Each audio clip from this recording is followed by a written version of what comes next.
It's Astrology Roast. I think it needs to sound like a shitty intro, like a funny shitty intro.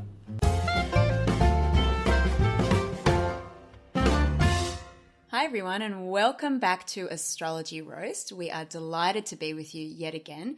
My name is Keren. My name is Etai, and today we're going to talk about power couples and compatibilities. And I know how important that is to all you listeners out there to know, am I with the right person? Will I ever find love? Will I find love? Questions that we all ask. But before we go to the deep end, it has been a full moon last week. And I had a pretty rough one, I must say.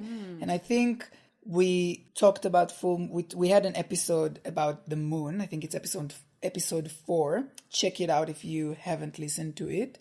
And I was walking back to my house on the night of the full moon, thinking to myself, I'm not really feeling that moon. It's not a strong one. And then I got home and I said, maybe I should utilize the energy. I lit up my smudge stick of sage and I put it in the ceramic bowl. And do you maybe want to explain what a smudge stick is? Because I think not everyone who's as in touch with their heart and soul as you are might not know what a smudge stick is. So a smudge stick is basically like a huge penis that is made out of... Metaphorical penis. It's very phallic. It's made out of sage, which is a herb that it's dry. Totally legal. Totally legal. You don't smoke it. You just light it up and it slowly burns and it releases this smoke that is known to be a cleansing, basically smoke. You walk around your house, you give it like you get rid of the negative energy. You can sage your crystals, you can sage yourself. And what I did, I just lit it and I left it in the ceramic bowl that it stays in. And then I fell asleep, only to wake up 4 hours later to the fire alarm, which was going off. And I thought people would knock on the door and see if I'm alive. But all I got was a WhatsApp message from you saying if everything's okay. I basically woke up into a cloud of thick smoke in my room. And the smell didn't leave.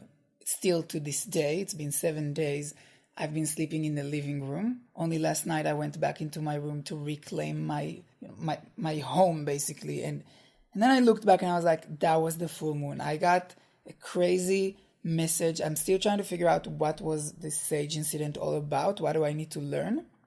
But it was an intense experience. And just to kind of give a bit of a visual for those listening at home, Etai has now washed every single item of clothing that he's ever owned because he was anxious that it still smelt of sage. So there is piles upon piles of clothes everywhere. Yes. And I can tell that it's been a very traumatic couple of days, maybe a very cleansing couple of days, but you sure as hell felt that full moon, I'll bet. Oh, and listen, I won't lie, I do feel cleansed as fuck right now, inside and outside, but and empty and hollow and sad, but there is a lesson to be learned here and I will learn it. How was your full moon? My full moon? Oh, I thought you'd never ask. Well, not as intense, but I did kind of go off for 4 days to a silent retreat in the mountains where I didn't speak for 4 days or look at my phone for 4 days. How was it as a Gemini? What was it like to not be able to communicate? Well, I still communicated in my mind. So I had a couple of relationships in my mind and I had lots of experiences in my brain, and me and the kangaroos and the echidnas, really got to know each other. So if you're a Gemini or a similar air sign out there, you can talk and create stories even when you're not talking. So that was very heartening. I didn't go off the deep end and lose my mind, which was very welcome. But the most notable thing of the entire experience was when I came back, and obviously I frantically checked my iPhone because I was craving any connection outside of this crazy retreat. I was surprised to see that one of my long-term celebrity idols, Diane Keaton, you might know her from First Wives Club with Goldie Hawn and Bette Midler, or also in Annie Hall, before Woody Allen was known to be a big creep. Or you might know her from all the Jane Fonda movies that I always thought that they're the same person. Well, actually, Etai, surprising as it might be, older women are not all the same people. So they're actually different people, Diane Keaton and Jane Fonda. But anyway, back to Diane Keaton, because she doesn't get enough airtime because she is a woman. Well, they have to split all this airtime between her and Jane Fonda. Exactly, the only roles. And sometimes Helen Mirren makes an appearance. And I think even Gwyneth Paltrow is now considered an older woman. Anyway, but Diane Keaton, so I came back to realize that on Instagram, Diane Keaton had responded to me personally. So she's got 330,000 or so followers on her Instagram, and it's a wonderful Instagram account. She's very, very witty and hilarious. She had actually responded to me personally. So, I mean, the 4-day retreat was wonderful and nourishing, and I'd really recommend it. But I think the highlight for me of my full moon was Diane Keaton responding to me. I just was like, there's nowhere to go now in my life but down. This is the biggest high. It is the peak. The peak. And I just felt wonderful. And I came back to see all the clothes in the house, and Etai was like in fetal position with a mohawk. And obviously a lot had happened back in Melbourne, but I think everyone's okay now and we're back to some stability. Everyone's okay, and everyone is completely not okay at the same time. And that's the message to take home from this podcast or all our previous episodes. It's all fine. You're all fine. And now we're going to talk about power couples and about love. The answer to everything. The elements, Venus and the moon. As we know, the moon has to do everything about our emotions. Before I'm going to go into Venus, what do we need to think about in a partner when we come to be in a partnership, in a relationship, when it comes to the elements? What does that mean? Well, the first thing that's important to mention is that it is important. So the elements refer to air, fire, water, and earth.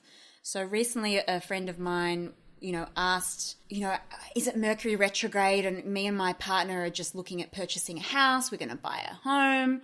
Should we not be signing any contracts during Mercury retrograde? And I was like, great that you're thinking about this stuff. Really, really important. And thanks for coming to me, because I am, an oracle of wisdom. Yeah, and it's nice to be recognized for that. You are. But the core thing that she hadn't actually really thought about. Am I even compatible with my husband? Yeah, this long-term partner, like what's our element? So she's a fire sign and he is also a fire sign. So fire. will that house even burn down, metaphorically speaking? Will that relationship last? Like, I hope it will, and I think it will, but before signing any contracts, be it, a prepaid mobile plan or a new house, whatever stage you're at in life, and who am I to judge? Think about the element of that significant other, be it a good friend or a partner. Are you a fire sign and they're a water sign? So how's that going to work when you're really, really agitated or really hot for it and, really attracted to your partner? It's gonna play out. Definitely. And I think when you think of elements, it's very easy. Fire puts water out, but it feeds off of air. You use water to water the earth. And there's the element of being in contradiction, but also sometimes this contradiction can create beautiful things. So it's not saying if you're a fire sign, don't be with water signs. Just be aware that they are like an explosion of emotions, and you will probably hurt them all the time. Yeah, just be aware. Just remember that. Now, Venus. Venus is a planet that is in charge of our love and money. It's good to see where your Venus falls in your chart. And then you learn a little bit about yourself. So, for example, if your Venus is in Cancer, it means that when it comes to love, you will value family. So you will need a partner that's very family-oriented. You'll be very emotional. You will need someone that will be able to hold that. Maybe a lot of you thinking, I'm a Cancer, maybe I should date my psychologist. Maybe. I feel a bit suffocated just hearing about, Cancerians' relationship with love. But also if your Venus is in Aries, which is, I know I always make fun of Cancers, but if your Venus is in Aries, you might be a person that's always about conquest. And dominating. Trying to achieve. So like get bored. You'll get bored quickly with people. And your moon is about, your relationship with everyone. Venus is more love. Yeah. Venus is more about love. Instead of just going around the signs and say, this one fits this one's bad for this one, we're going to give you a few examples for power couples that we all know, or some of us know. I'm going to start with one that only I know. I'm a person that goes a lot to the GP. The GP, lot. The doctor. And, sometimes it's justified, like that Friday night where I had an ingrown hair in my groin and I had to go through local anesthetic and have it cut out at Friday, 8 p.m. Or the time that I was in the shower and I was washing my hair and an eyelash went into my eye and scratched my eyeball. Or what about, there was also that time when you coughed and then you thought you'd broken a rib from coughing too intensely. Did you go to the GP for that? I did go to the GP and then I went to the physio for a month. There was also maybe 12 hours ago when you were like, I'm spraying magnesium oil on my shoulder because it's very sore. It's true. And there was also 4 days ago when I went to the doctor because I inhaled sage for 3 hours. Yeah. And we'll get to that, doctor, in a second.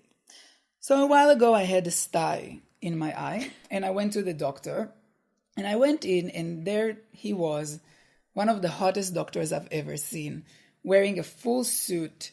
It was very impressive doctor. And he touched my sty with a glove, and even though it was a gross experience, it was also hot because he was really beautiful. So after the appointment finished, I went into my car and I did the most obvious thing that any of us would do. And I stalked the fuck out of him on all social medias. I found his Facebook page and to my surprise, there he was, his profile picture, his name. And on his bio, it said, doctor, dancer, model. And I just knew that this guy is a Leo, obviously. Because why just be a doctor when you can be a dancer and a model at the same time? Fast forward, I went to another appointment at the same clinic. And there I go in, and there's another hot guy. Another doctor, super hot. And I'm like, what the hell is happening with this clinic? Like all the doctors are weird, but also hot. And if for those out there, if you want to know where this clinic is, please DM us. Because it might be closer to where you live than you think. They do bulk bill. They're really terrible doctors. But they're cheap. They're cheap and hot. Yeah. So I went, again, the appointment finished, went into my car, looked him up, and turns out they both are dating each other. Two hot doctors. If that's not a power couple, what is a power couple? Two hot doctors dating each other. One of them is a Leo. The other one, I couldn't find his birthday, but I know an Aquarius when I see one. He's definitely an Aquarius. And this is fire and air. This is a good combo. Now, 4 days ago, as I said, I went to the doctor again because I inhaled sage for 3 hours while I was sleeping. Yep. 2 days, the next night, I went to a party, to a gay party, an Arab gay party in Melbourne, where 60% of the crowd was white and 40% were Arab-looking or Arab being. That's a good ratio. I know. And it was actually really nice. But there, as I was dancing, the hot Irish doctor, at the half of the power couple comes in. And turns out they, as like you would suspect from an Aquarius, which is an air sign, they are like in an open relationship. And I think for Aquarius, it's amazing to be in an open relationship because Aquarius are air sign and they need their space. They need to know that they can disappear whenever they want. And an open relationship in a way gives you that. And I know that some of you out there are thinking, oh, well, I'm with an Aquarius and we're not in an open relationship. You might just want to check or do a bit of snooping. I'm not going to make any generalizations, but just check. Yeah, well, just check. It doesn't hurt to know. When we say check, we don't mean check if they're cheating on you. We mean check if you're actually dating them. Yeah. Are you actually dating them? Or just standard, which is my standard practice all the time. Get the BSB, get the account number straight away, more important than the name and the surname. Then you've got that power to investigate accordingly. Again, DM if you need further details about how to do that. But go on, Etai. DM us about anything Everything in your life. I just want to say that, Aquarius are good for an open relationship. The one thing that is surprising to me is that the other doctor is a Leo. It's weird to me that a Leo would be in an open relationship because they do need constant praise and admiration. So, but I think they are a power couple. I look up to them and I think I would love to be in that, in that beautiful, open, two doctors kind of porny vibe relationship. Yeah, it's pretty beautiful. It's such a terrible clinic though. So. Well, we keep going back. Well, let's talk about real couples now that I got this out of my system. And what could be more real than Bey and Jay-Z, like the first power couple that comes to anyone's mind when we think of